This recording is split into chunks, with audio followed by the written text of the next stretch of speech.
दक्षिण भारत में मैसूर राज्य और अंग्रेजों के बीच 1767 से लेकर 1799 तक लगभग 30 सालों तक संघर्ष चला।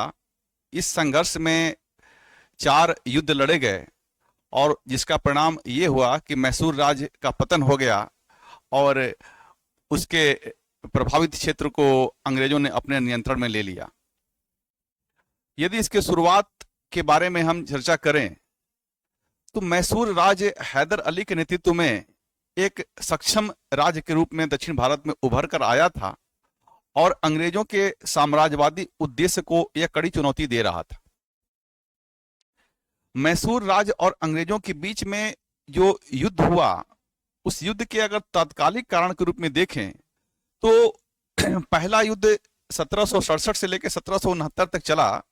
इसका तात्कालिक कारण था मैसूर राज्य का मद्रास प्रेसिडेंसी और कर्नाटक राज्य के साथ सीमा विवाद। इस युद्ध के प्रारंभ में अंग्रेजों ने हैदर अली के विरुद्ध मराठों और निजाम से एक गठजोड़ बनाया और उस गठजोड़ को लेकर हैदर अली के विरुद्ध युद्ध का प्रारंभ किया। लेकिन हैदर अली ने अपने कूटनीतिक सूझबूझ का परिचय देते हुए मराठों को बातचीत के द्वारा समझाकर उन्हें वापस मराठवाड़ा क्षेत्र में भेज दिया और निजाम को अपने गुट में मिला लिया। इस प्रकार हैदर ने अपने विरोधी गठबंधन को तोड़ दिया और उसके बाद युद्ध के क्षेत्र में उतरा। इस युद्ध में हैदर अली लगातार सफलता अर्जित करते जा रहा था और वह जीतता हुआ क्षेत्रों को विजय करता हुआ मद्रास की सीमा तक पहुंच गया। अंत में मजबूर होकर अंग्रेजों को मद्रास की संधि जो कि 1769 में हुई थी के द्वारा इस युद्ध को रोकना पड़ा।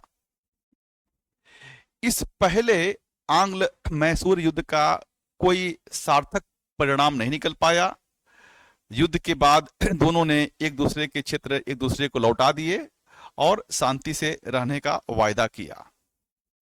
इसके बाद कुछ समय तक शांति बनी रही और फिर बहुत शीघ्र ही 1780 में दूसरे आंग्ल मैसूर युद्ध की पृष्ठभूमि बनने लगी।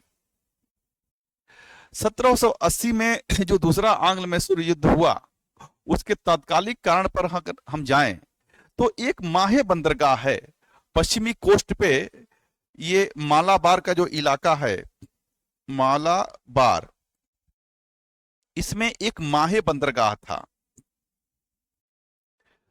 माहे बंदरगाह फ्रांसीसियों के नियंत्रण में था, फ्रांसीसियों का था और इस बंदरगाह के माध्यम से ही मैसूर राज्य अपने महत्वपूर्ण आयात निर्यात को करता था। यानी कि माहे बंदरगाह मैसूर राज्य के लिए एक सामरिक महत्व का स्थल था। इस माहे बंदरगाह को अंग्रेजों ने फ्रांसीसियों से छीन लिया और इसी कारण से दूसरा आंग्ल मराठा युद्ध प्रारंभ हो गया। यहां यह बात ध्यान देने वाली है कि दूसरे आंग्ल मैसूर युद्ध के प्रारंभ में मराठे, निजाम और हैदर तीनों अपने अपने कारणों से अंग्रेजों से नाराज चल रहे थे। जैसे कि मराठे अपने आंतरिक मामलों में अंग्रेजों के दखल से नाराज थे। निजाम अंग्रेजों से इसलिए नाराज था कि निजाम ने अंग्रेजों को बालाघाट और गुंटूर का क्षेत्र दिया हुआ था।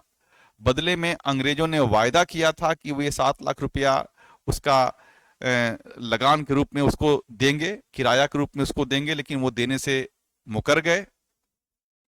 और हैदर अली से जो मद्रास की संधि हुई थी 1767 में, उसमें एक शर्त यह भी था कि हैदर अली पर कोई बाहरी शक्ति अगर हमला करता है तो अंग्रेज हैदर अली की मदद करने को आएंगे। किंतु जब मराठों ने इस दौरान हैदर अली पर हमला किया तो अंग्रेज हैदर अली का मदद करने नहीं आए। हैदर अली को एहसास हो गया कि अंग्रेज धोखेबाज हैं, भरोसे के लायक नहीं है। तो इस बार हैदर अली ने अंग्रेजों के खिलाफ मराठों और निजाम को लेकर एक गठजोड़ बनाया और यह गठजोड़ बहुत ही शक्तिशाली गठजोड़ था। इसका परिणाम यह हुआ कि अंग्रेज इस दूसरे आंग्ल मैसूर युद्ध में लगातार पराजित होते जा रहे थे और अंत में अंग्रेजों को अपने कूटनीति का परिचय देना पड़ा। इस गठबंधन को तोड़ने के लिए उन्होंने इस गठबंधन को कैसे तोड़ा यह भी महत्वपूर्ण है। उन्होंने मराठों से सालबाई की संधि 1782 कर ली और मराठों से समझौता कर लिया कि मराठों से हमारा कोई युद्ध नहीं होगा। निजाम को भी उन्होंने गुंटूर का क्षेत्र वापस लौटा दिया और निजाम को भी हैदर अली के गठजोड़ से बाहर कर लिया।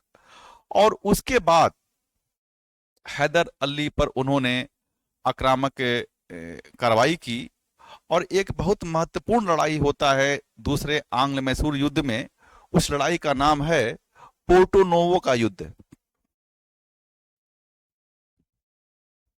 पोर्टो नोवो का युद्ध, इसमें अंग्रेज जनरल आयरकूट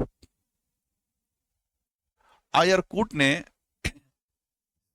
1782 में हैदर अली को पराजित किया। हालांकि इसमें 3 लड़ाइयां हुई थी। एक पोर्टो नोवो की लड़ाई हुई थी, एक पोलीलूर की लड़ाई हुई थी और एक सोलीलूर की लड़ाई हुई थी। पोर्टो नोवो, पोलीलूर और सोलीलूर।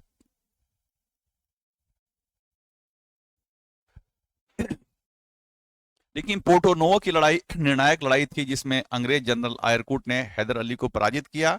हैदर अली इसमें घायल भी हो गया और बाद में उसकी मृत्यु हो गई। उसके बाद टीपू सुल्तान, जो कि हैदर अली का पुत्र था और उसका उत्तराधिकारी था, उसने युद्ध को कंटिन्यू रखा, जारी रखा और अंग्रेजों को पराजित किया। इसके बाद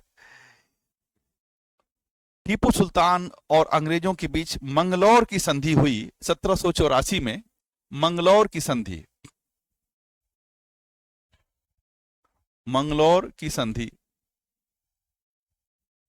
1784 में हुई और इस संधि के द्वारा दूसरा आंग्ल मैसूर रोका गया या समाप्त हुआ।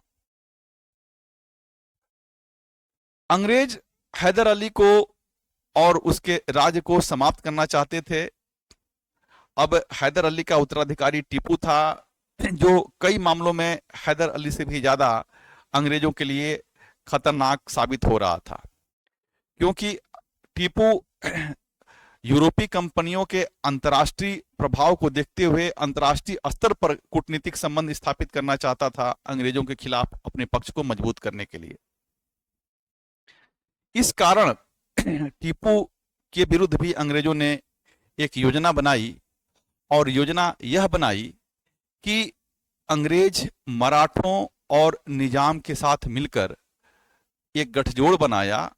उस गठजोड़ में यह शर्तें रखी गई थी कि यदि टीपू पराजित होता है और टीपू का राज्य हम लोग अर्जित कर लेते हैं, प्राप्त कर लेते हैं, तो तीनों लोगों में यानी मराठा, निजाम और अंग्रेजों में बराबर बराबर उसकी बंटवारा कर दिया जाएगा।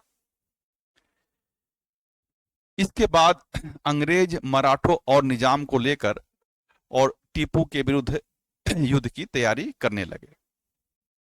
अब देखा जाए कि तीसरे आंग्ल मैसूर युद्ध का तात्कालिक कारण क्या था, तो इसमें आप देखेंगे कि मालाबार तट पे ही 2 किले थे। मालाबार तट पे ही 2 किले थे, एक आईकोटा और एक क्रेंगानूर। यह दोनों किले डचों के थे। यह दोनों किले डचों के थे और इनको टीपू भी खरीदना चाहता था और इनको ट्रावनकोर के राजा भी खरीदना चाहते थे। ट्रावनकोर के राजा ने बाजी मार लिया। ट्रावनकोर के राजा ने डचों से ये दोनों किले खरीद लिए। प्रतिशोध लेने के लिए टीपू ने ट्रावनकोर राज्य पर आक्रमण कर दिया। अब चूंकि ट्रावनकोर राज्य का अंग्रेजों से रक्षात्मक संधि थी, तो उस संधि के आधार पर या कह सकते हैं कि उसके बहाने अंग्रेज टीपू से युद्ध करने को तत्पर हो गए और अंग्रेजों ने मराठों और निजाम के सहयोग से टीपू को बुरी तरीके से पराजित किया और कह सकते हैं कि इसमें एक निर्णायक लड़ाई हुई थी, श्रीरंगपट्टम की लड़ाई, जिसमें टीपू पराजित हुआ और टीपू को श्रीरंगपट्टम की संधि जो कि 1792 में हुई थी, श्रीरंगपट्टम की संधि जो 1792 में हुई थी, को स्वीकार करनी पड़ी। यह टीपू के लिए बहुत ही अपमानजनक संधि थी और उसके लिए हानिकारक भी थी। इस संधि में टीपू को अपना आधा राज्य और लगभग 3.3 करोड़ रुपए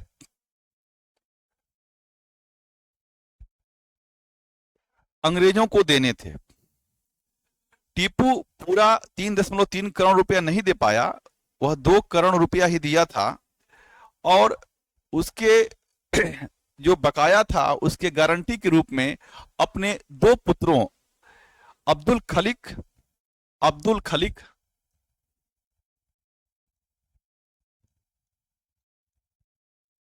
और मुइजुद्दीन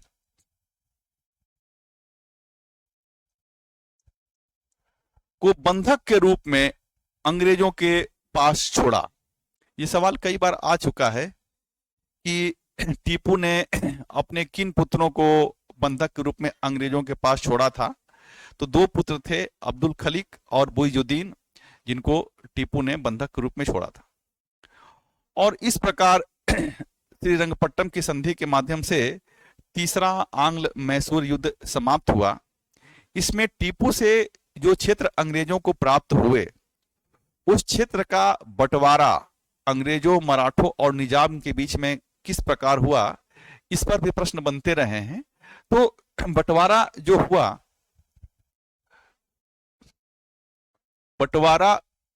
हुआ था वह इस प्रकार हुआ था।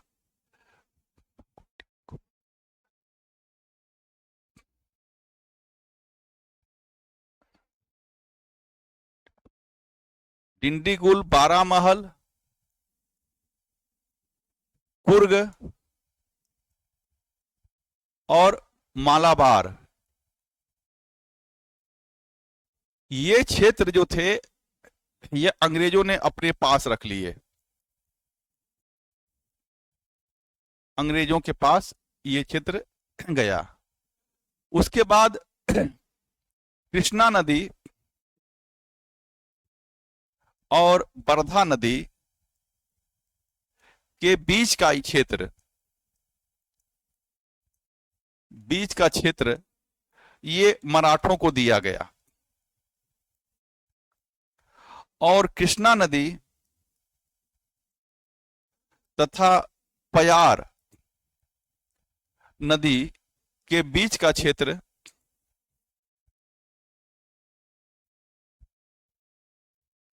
निजाम को दिया गया।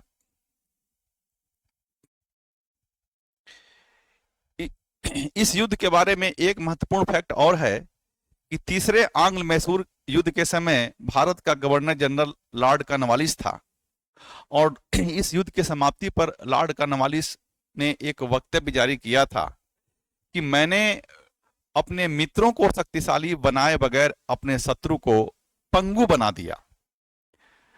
यह स्टेटमेंट में कई बार पूछा गया है कि यह स्टेटमेंट किससे है। मैं एक बार फिर बता रहा हूं कि लॉर्ड कॉर्नवालिस ने तीसरे आंग्ल मैसूर युद्ध के समाप्ति पर कहा था कि मैंने अपने मित्रों को शक्तिशाली बनाए बगैर अपने शत्रु को पंगु बना दिया। तो इस प्रकार तीसरा आंग्ल मैसूर युद्ध भी समाप्त हुआ।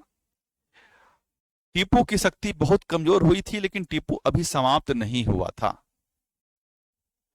टीपू का आधा राज्य उसके हाथ से निकल गया था, टीपू के राजकोष से एक बड़ा धनराशि उसके हाथ से निकल गया था, लेकिन टीपू अभी जीवित था और आगे चलकर अंग्रेजों के लिए खतरा उत्पन्न कर सकता था।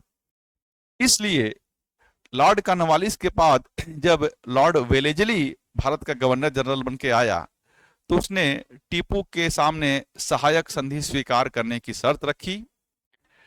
टीपू सहायक संधि के परिणामों को जानता था, इसलिए टीपू ने सहायक संधि को स्वीकार नहीं किया और टीपू के द्वारा सहायक संधि स्वीकार न करना ही चौथे आंग्ल मैसूर युद्ध का कारण बना।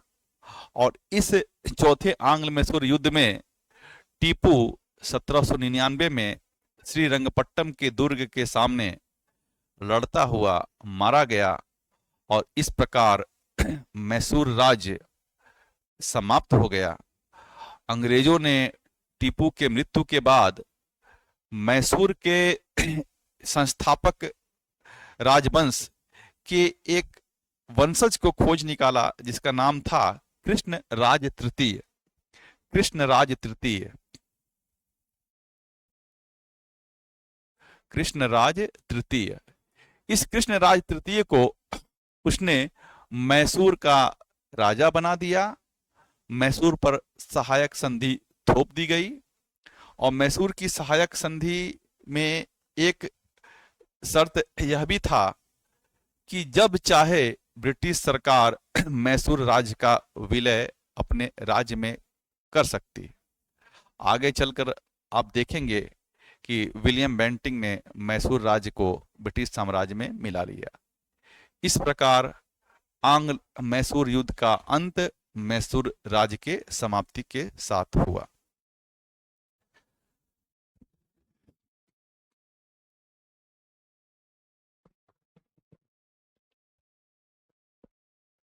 सतेंद्र, हो गया, देखो या तो।